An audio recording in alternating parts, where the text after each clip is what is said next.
कोकणातील प्रत्येक अपडेट जाणून घेण्यासाठी आजच माझे कोकणच्या सोशल मीडिया प्लॅटफॉर्मला लाईक, फॉलो आणि सबस्क्राईब करा। रायगड जिल्ह्यातील महाड नगर परिषदेच्या लाडवली येथील कचरा डेपोला सकाळी भीषण आग लागल्याने परिसरात मोठी खळबळ उडाली। सकाळी 7च्या सुमारास लागलेल्या आगीत मोठ्या प्रमाणात कचरा जळून खाक झाला असून धुरामुळे आसपासच्या गावांमध्ये प्रदूषणाचे वातावरण निर्माण झाले। महाड नगर परिषदेचे मुख्याधिकारी धनंजय कोळेकर यांनी ही आग शॉर्ट सर्किटमुळे लागल्याचा दावा केलाय। मात्र स्थानिक ग्रामस्थांनी हा दावा फेटाळत कचऱ्याचे वर्गीकरण होत नसल्याने आणि पावसाळा तोंडावर आल्याने आग जाणीवपूर्वक लावण्यात आल्याचा आरोप केला आहे। कचरा डेपोमध्ये मोठ्या प्रमाणावर कचऱ्याचे ढीग साचले असून पावसाळ्यात कचऱ्यातून निघणारे दूषित पाणी नदीत जाण्याची भीती ग्रामस्थांकडून व्यक्त केली जाते।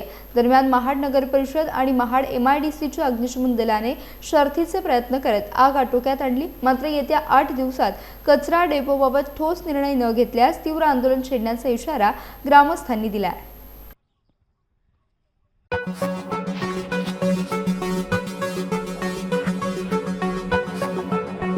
Thank you.